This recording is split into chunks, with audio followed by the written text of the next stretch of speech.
Welcome to Center for Spiritual Living in Portland, Oregon. Listen past the end of to find out more about our spiritual center and ways that you may collaborate with us. Welcome, everybody. Happy Sunday. For those of you who've been hanging around this month, you know we're working on Brené Brown's book, Braving the Wilderness. And she chronicles the quest for true belonging, that ability to be authentically yourself, even in the midst of other people. And last week we talked about the idea of the spiritual crisis that actually the country right now, Brené Brown says, and I do believe it's true, is in the midst of a spiritual crisis. And by that, she means that we have allowed the law of attraction to separate us out into separate silos. And of course, there's nothing wrong with wanting to be with people who think like you think. But the trouble with it is when we take it to extremes, we're all in our separate little worlds, believing what the people around us believe, looking like the people who look like us, and behaving like the people who behave like we do. And of course, there is the danger there when we only hang out with people like ourselves. That danger is we start classifying people who don't look like us, who don't hang out with us, as suspicious. There's something going on there. Their opinions probably aren't as good as our opinions. And so last week we hopefully dispelled that myth that really, in order for us to achieve anything wonderful on the planet, it takes the full diversity of life. It takes all of the complements of different kinds of people coming together to make something greater. That truly great things never come from a group of people that all believe the same thing. Where's the chance of innovation there? Well, today we're going to move into another chapter of the book, and a minor caution here. Brené Brown uses a rather strong word for something that I tend to call, or at least my grandfather called, malarkey. And and I'm going to abbreviate the word for our general consumption as BS. But just know that if you're reading the book and are offended by so-called swear words, stand back, because she uses a stronger word than either malarkey or BS. The reason it's important, though, this lesson or this way of thinking has to do with being able to stand in our truth. And of course, in order for us to stand in what's true for us, we have to know the difference between truth, perhaps lying, and then even this third category that we might call BS. So these are the definitions that she gives us out of the book. She says the truth contains facts that have been researched and are provable. She says that lies are purposeful contradictions to truthful facts. So purposeful, notice there's intent here. And then finally, BS is presenting your opinions or your view as though it has been researched and factual. All right? Makes sense? I want to highlight this, though, just even a little bit more with today's joke. So a fellow goes to the doctor for his annual checkup. The nurse starts with the certain basic items. How much do you weigh, she asks. Oh, about 175, he says. The nurse puts him on the scale. Well, it turns out he weighs 200 pounds. The nurse asks, your height? Oh, I'm 6'3", he says. The nurse checks and sees that he only measures about 6 foot even. She then takes his blood pressure. Oh, my word, your blood pressure is quite high, she says. Of course it's high, he exclaims. When I came in here, I was tall and slender.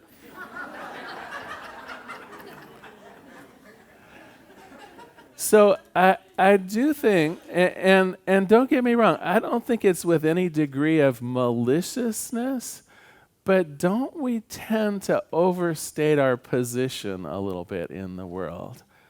Don't we tend to present ourselves in maybe an idealized kind of way?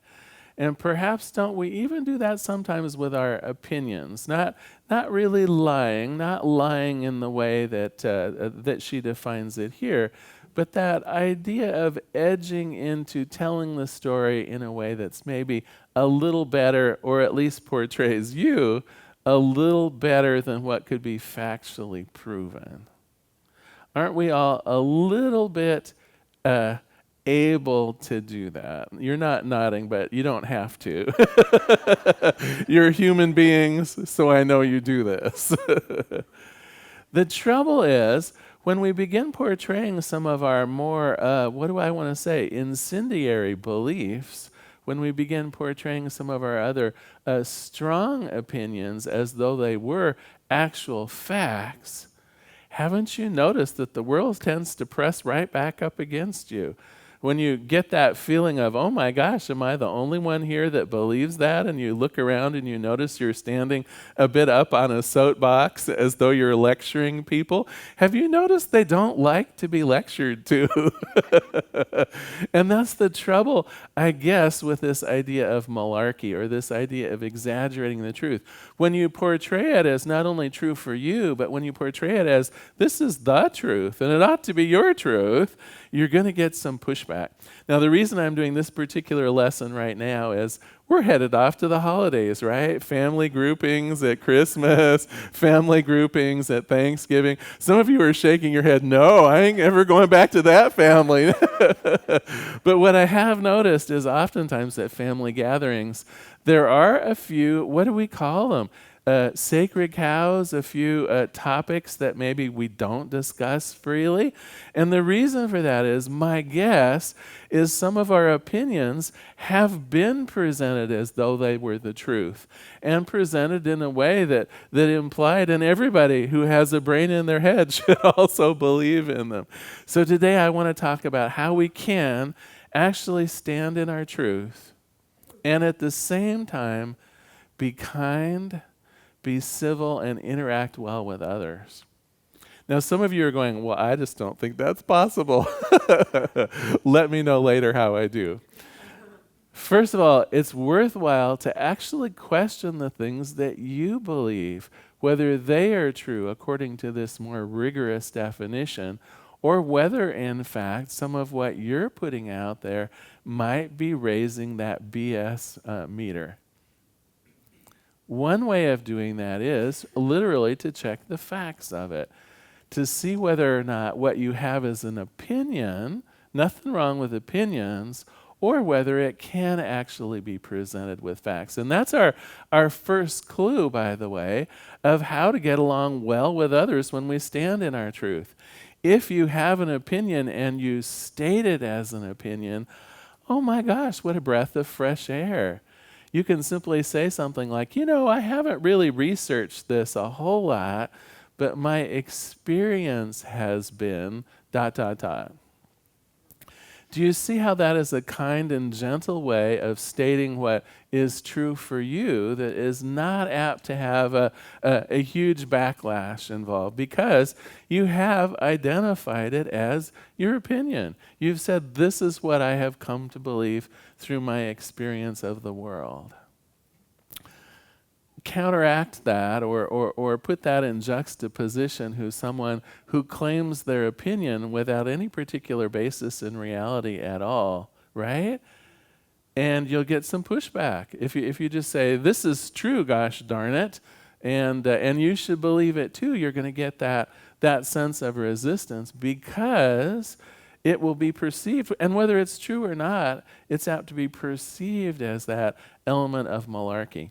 Now, if you have done some research, I think it's fair to share that research. You can say in a 1965 study of over 5,000 people, butter isn't as harmful as we thought it was, right? And of course, I'm giving away some of the conversations we have around the Thanksgiving table, right? As the rolls go around and someone's staring at the butter tray and says, you're going to kill yourself with that. It's like, right? So is that true? Is that malarkey? Right? Now, if you're an authority on something or if you're up on the latest information, I think that's cool. And if you present it in that light, I think, again, you won't get a lot of pushback. If you literally say, I was reading an article just from last week in Scientific American, and the good news is it's probably fine for us to eat butter again. And there was, 5,000 people in a study. Do you see how that actually conveys a sense of of truth, again, people are still invited to have their own opinions, but you haven't gotten quite up on the soapbox and said, so eat that butter. So first of all, is what you're saying an opinion, or is it some kind of verifiable truth, as Brené Brown would say? Because it makes a difference. We can present something as opinion, and again, it's not inviting a pushback. We can just simply say, well, I don't really have any particular basis for this in terms of scientific evidence, but what I found to be true in my life is, and people will listen. All right. Now, how do we stand in our truth when someone else is giving us the line of BS and they're up on the soapbox? The recommendation is to actually show interest, not interest necessarily in buying into the truth that's coming at you, someone else's idea of the way it should be, but the idea that people aren't going to pay any attention to us at all unless we're actually honestly interested and willing to listen to them. And so when you approach them with this idea of the namaste spirit, that the God in me honors the God in you, I'm actually going to listen to what you have to say. Then people tend to get down off the soapbox. Then there tends to be that availability of sharing ideas. You can get people to say, for instance, that is their opinion and not necessarily some factual information. I remember not too long ago, we were talking about health and safety issues, and I, without even particularly thinking about it, I said, well, of course, this neighborhood is as safe as it's ever been, and people were giving me, the look, like, well, what do you mean exactly? And I realized I was in danger of doing the malarkey thing. I was in danger of sounding like I was getting up on a soapbox and telling them that they should believe that the neighborhood is as safe as it ever should be. So instead, I quickly backtracked and I said, well, I'm really just going by law enforcement statistics. The statistics show that in this neighborhood, we're as safe now as it was in 1963. That doesn't mean, of course, that we shouldn't take precautions. It doesn't mean that bad things might not happen. I'm just saying that the study that was done and the statistics coming from law enforcement from the city of Portland show this neighborhood really pretty darn safe, as safe as it has been in years and years and years. And do you see how that's how now I'm qualifying it? Now I'm inviting other people to actually even share their experience. Well, someone broke into my house. Oh, I'm so sorry to hear that. I can see why you might have a different feeling around personal safety here. And so you're actually inviting what Brené Brown says to zoom in on a person or an issue, not just assume that everybody thinks like you do, not just to assume that because someone lives in a certain part of town or has a certain kind of job that we can stereotype them into just knowing what they think based on how they're dressed or where they work. There's that tendency, and have you noticed it too, that sometimes because of one little thing, people will think they can completely categorize you. They'll find out where you were born and have all kinds of assumptions of people who were born in New York City. Or they'll find out what your profession is. It's a real common one for ministers, for instance. For a long time, I did not introduce myself as Reverend Larry King to strangers. Do you want to know why? They had in mind a particular minister. They weren't looking at me. They were looking at some older guy when they were like 5 years old in Sunday school, expecting a certain kind of piousness and a certain kind of rigidity. And so how easy it is to just summarize and think you know someone based on almost no information at all. And so Brené Brown says we need to zoom in. We actually need to find out about people that are different from us.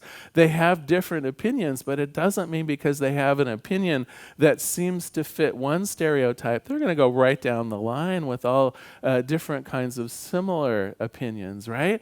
Everyone has a granularity to them that is worth getting to know. And so one of the things that you might want to do at your Thanksgiving holiday when a topic comes up that seems to have some a little bit of pushback, a little bit of heated discussion going, is to literally find out why people believe what they believe. To actually ask questions about it. And from that authentic heart, that sense of let me find out about what you believe, and then I would bet you'll want to know what I believe, that true sense of interactivity, not just posturing, not just standing up in a sort of confrontive way. You know, this all boils back, of course, to the initial Christian teachings of doing unto others as we would have our own lives done to, right? That idea that I'm going to treat people with love and compassion because that's what I want. I'm not going to stand up on my soapbox and yell at people because that's not how I want to be treated. And so when we enter into some of these discussions, truly with the open heart, with the inquiring mind, you would be surprised, how much better the conversations go. That one's almost forgiven. It's almost a given, right? But also, I've learned a thing or two. I got into the last time we went to visit Daniel's stepfather, avid hunter. And of course, I thought I knew everything I needed to know about gun control, even though I've never fired a gun in my life, right? That was my malarkey. That was my belief in what was right and what was good and what everybody should believe, right? And so then I talked to a hunter for an hour and a half from that honest perspective of, well, tell me about what it's like to own a gun and what kind of safety procedures do you follow and how do guns work in your life and the whole 9 yards. We spoke for a couple hours about how one intelligently might go about something like gun control, what things don't even make sense and what things would make sense and so on and so forth. And I got to tell you, afterwards, my father-in-law came up to me and said, I'm really surprised we could have that discussion. And I said, what do you mean? And he said, well, you seem so liberal. I just assumed, right? How often do we make assumptions like that just based on one or two comments that someone makes? We think we have them pegged when the reality is there is many different thoughts swirling around all of our brains. It isn't one size fits all.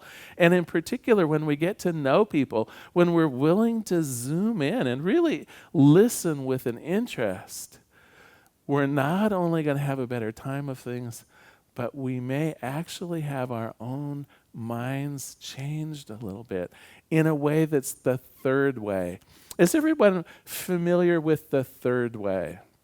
So the idea, of course, is that the law of attraction tends to sort us out into, how do I want to say it? Not necessarily combative ways of thinking, but different ways of thinking. We tend to flock together with people who believe what we do and have similar values. And so on the outside, it looks like, well, here's a group of people that thinks or believes the opposite of someone else. Well, that's the two ways of thinking, right?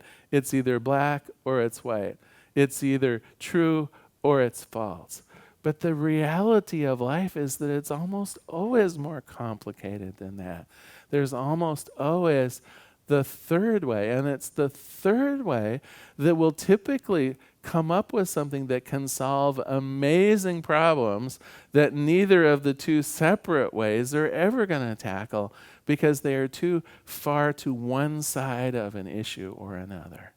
It's that third way, it's that place not so much as compromise as it is a place of revelation where two people with very different ideas, when they honestly listen to each other from that place of curiosity, from that place of compassion, from that place of honestly wanting to learn why someone thinks the way they think, that's where the third way arises. That's where the solution to some of life's thorniest problems can be born.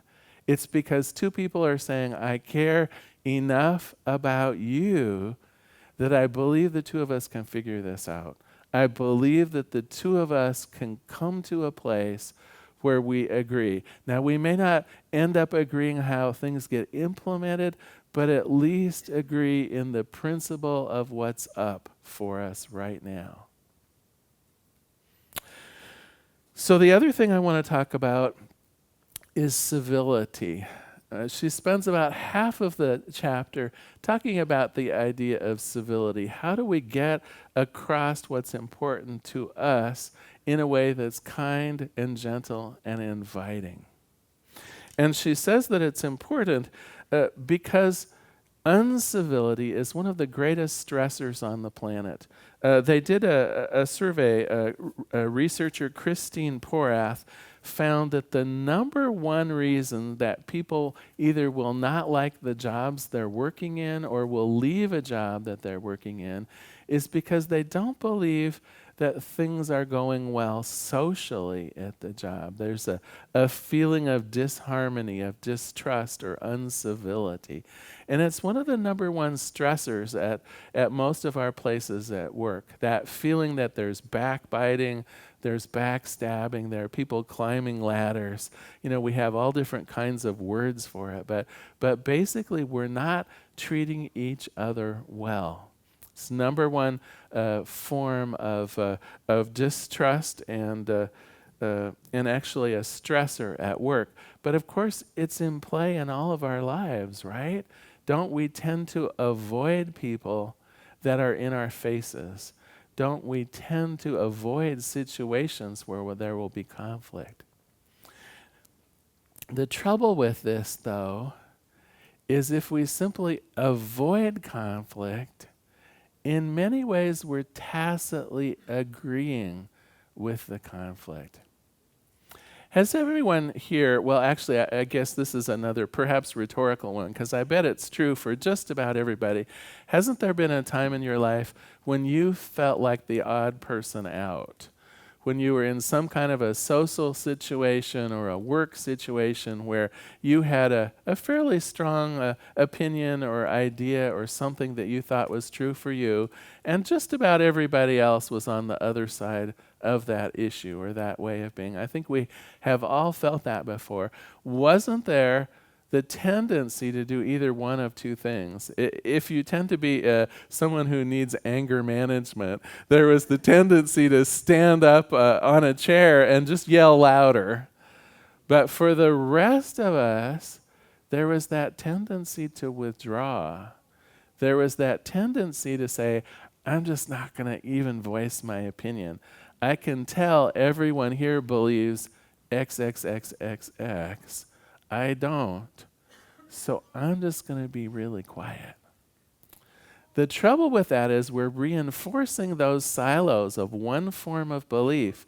There's not actually room here for learning that third way. And so even though we're doing that, we think, to keep a fight from erupting, even though we're doing that, we think, to make peace, what we're tacitly saying is, your louder opinions are more important than my quieter opinions. I'm just going to go with that. We end up in that unpleasant situation of being the backseat driver.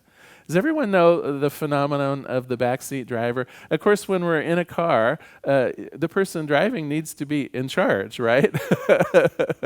But there's usually someone in the car with us, or when there is someone in the car with us, that'll kind of notice little things, like maybe a pedestrian approaching from the side, and we're not sure if the driver sees it. So we have these little comments being helpful, right? Oh, mind the orange cone. Did you know? Oh, yeah, there she, those kind of comments. So the trouble with that is it works in the car pretty good. The driver's in charge, and it's not that bad to have helpful hints now and then. But when we're not in the car, people often still take that on. We're picking away at other people's opinions. And when we're in the backseat position, we often let other people, often people we know and love, speak for us, even when it's not true. When you let people speak for you, even when it's not true for you, you're putting yourself in that backseat position. You're saying, my truth is not as important as my husband's truth, as my best friend's truth, as my wife's truth. You're basically selling yourself short.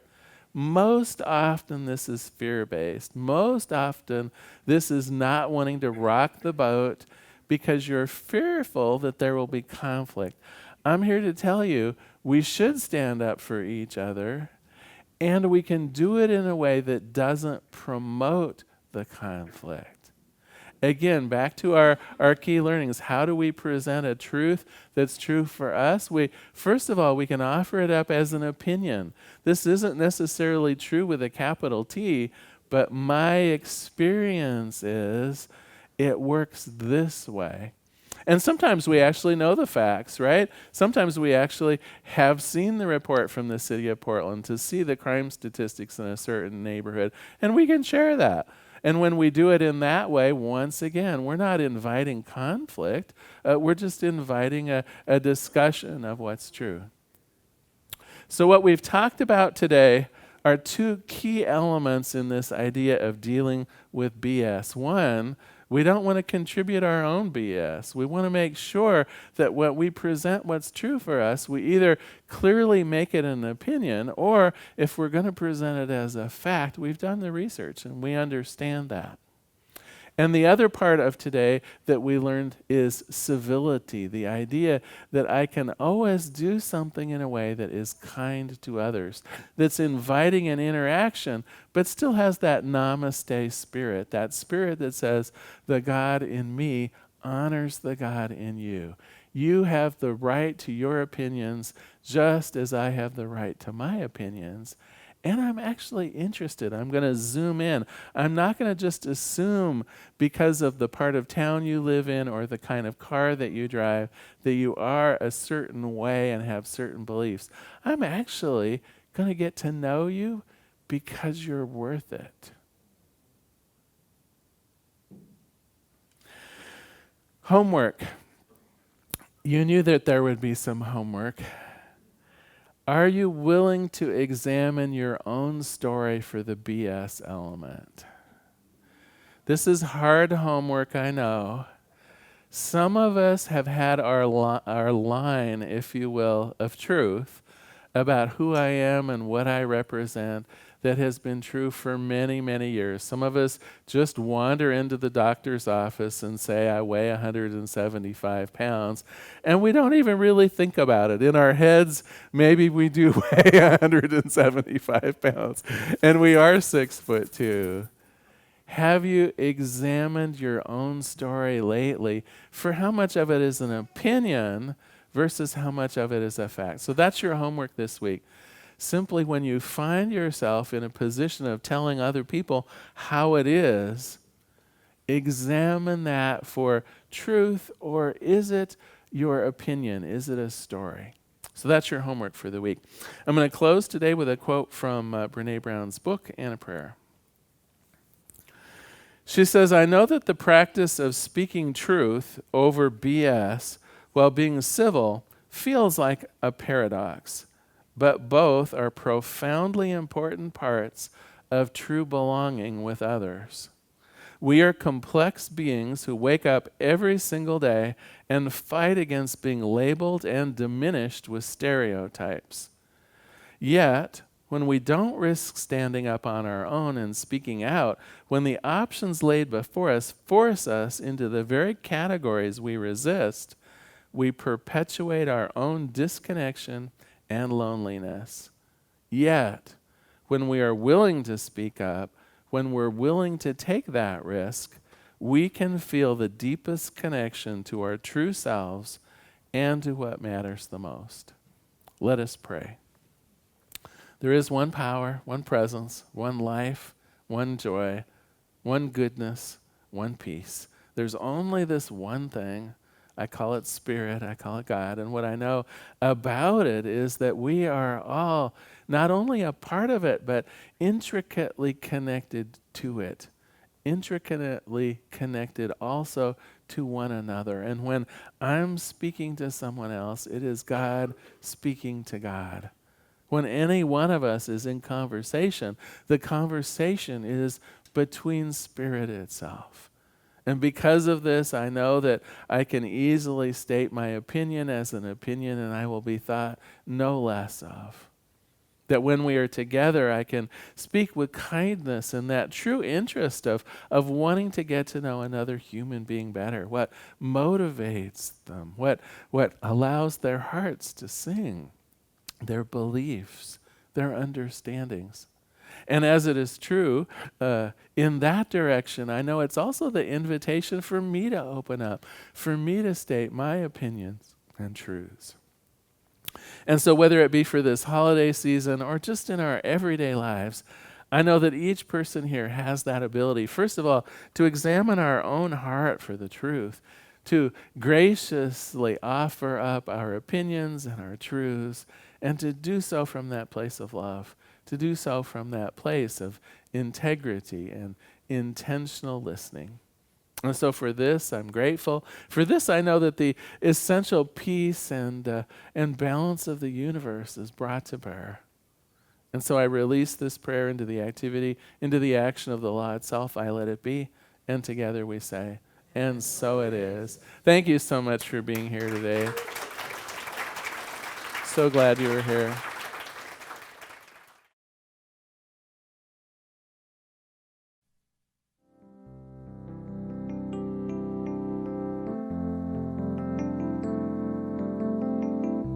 If you happen to be in the Portland, Oregon area, we'd love to have you visit in person. The Portland Center for Spiritual Living is located at 6211 Northeast Martin Luther King Jr. Boulevard.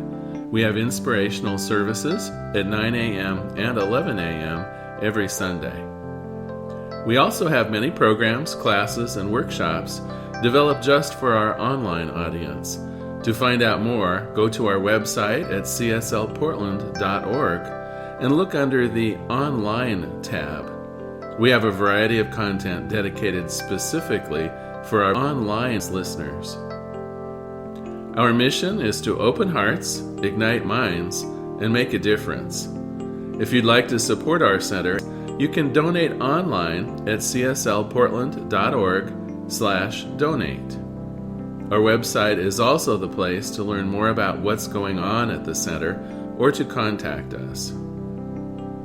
Allow us to become part of your extended spiritual community. Wherever you are on your spiritual journey, you are most welcome at the Center for Spiritual Living.